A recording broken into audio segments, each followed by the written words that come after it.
एक आदमी ने दूसरे से अफसोस का इजहार करते हुए कहा, भाई बहुत दुख हुआ तुम्हारे अब्बा का इंतकाल का सुनकर।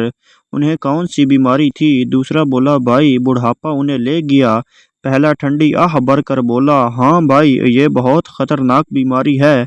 पिछले दिनों कई बच्चे इस खतरनाक बीमारी से मर गए थे। मतलब वो अलग ही लेवल का बंदा था। सास बहू से लानत हो तुम्हारी जिंदगी पर। शादी को 7 साल हो गए और तुम्हारा एक ही बच्चा है। बहू सास से, मुझसे भी ज्यादा लानत हो आपके बेटे की जिंदगी पर। अगर उसके आसरे रहती ये भी नहीं होना था।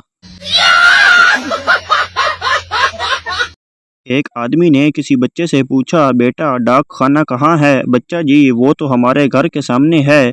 आदमी, और तुम्हारा घर कहाँ है? बच्चा बोला, जी डाक खाने के सामने। आदमी तंग आकर बोला, उफ भाई ये दोनों कहाँ हैं? बच्चा बोला, आमने सामने। एक पठान के घर बिजली का बिल 6 लाख रुपए आ गया। पठान वापडा के दफ्तर गया और पठान गुस्से में अफसर से बोला, जनाब की गल है, आसमानी बिजली भी साढ़े खाते पा दी ने। ना करूं अफसोस अपनी किस्मत पे तो और क्या करूं दोस्त। जिसे जिंदगी से बढ़कर चाहा उसी ने आज बर्फ ना दी। कच्ची लस्सी बनानी थी यार। एक सरदार के बेटे ने स्कूल में सालाना इम्तहान टॉप किया। टीचर ने खुश होकर सरदार को स्कूल में बुलाया और कहा, आपका बेटा बहुत लायक है और होशियार है। इसने इम्तहान में हमारे स्कूल का पिछले 10 साल का रिकॉर्ड तोड़ दिया है। घर आकर सरदार ने बेटे की खूब पिटाई की। बीवी ने पूछा, क्यों मार रहे हो बेटे को? सरदार ने कहा, ये नालायक घर में सामान तोड़ता है और आज स्कूल में भी पिछले 10 साल का रिकॉर्ड तोड़ दिया। मतलब वो अलग ही लेवल का बंदा था। एक खस्सी पठान की शादी हो गई। शादी की पहली रात पठान बीवी के पास गया और खड़ा होकर तराना पढ़ने लगा। बीवी ने पूछा, ये क्या कर रहे हो? पठान रोते हुए बोला, ये तराना सुनकर पूरे पाकिस्तान की आवाम खड़ी हो जाती है। मेरे पास एक नाफरमान औजार है जो टस से मस ही नहीं होता। एक सरदार बहुत गरीब था। एक दिन उसके घर में खाने को कुछ भी नहीं था। उसने बीवी से कहा, बच्चों को नाने के घर भेज दो। तुम अपने मैके चली जाओ और मैं अपने ससुराल चला जाता हूँ। सुहाग रात को हामिद बीवी के पीछे से डाल रहा था। बीवी ने, जी आगे से डालते हैं। मर्द बोला, तुझे कैसे पता? बीवी, जब मैं कॉलेज थी तो गुंडे उठाकर ले गए थे, उन्होंने तो आगे से डाला था। हामिद बोला, ये मादर चौध गुंडे भी अजीब काम करते हैं।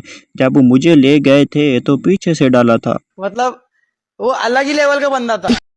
सरदार, यार अगर नींद ना आए तो क्या करना चाहिए? दूसरा सरदार, नींद का इंतजार करने से बेहतर है कि इंसान सो जाए। ज्यादा पढ़ाई का नुकसान। सरदार पूरा दिन पढ़ने के बाद होटल गया। वहां जाकर भूल गया मेन्यू कैसे मंगवाए। काफी देर सोचने के बाद बोला, यार सिलेबस लेकर आना। मतलब वो अलग ही। सरदार की बीवी बोली, सरदार जी आप हजारों में एक हैं। सरदार ने उसे मार मार कर उसका बुरा हाल कर दिया और पूछा, बाकी 999 कौन है?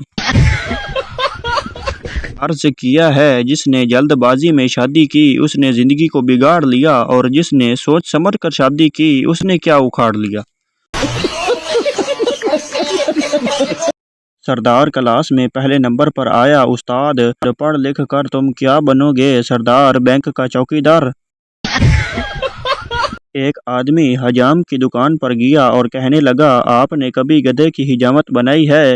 हुजाम ने कहा, नहीं जनाब, आज पहला इत्तेफाक है। आइए आइए तशरीफ लाइए।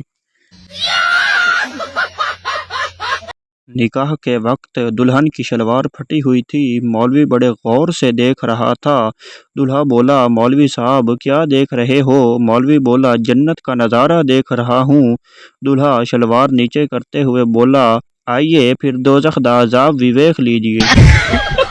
दोस्तों, अगर हमारी वीडियो अच्छी लगी हो तो वीडियो को लाइक कर दें और हमारे चैनल को सब्सक्राइब कर दें। शुक्रिया। चैनल बनाने का मकसद आपके चेहरों पर रौनक लाना है और आपके बेकरार दिलों को करार देना है। शुक्रिया। जो लतीफ़ा आपको अच्छा लगे उसका कमेंट लाजमी करें और एक बार फिर हमारे चैनल को सब्सक्राइब करें। शुक्रिया। है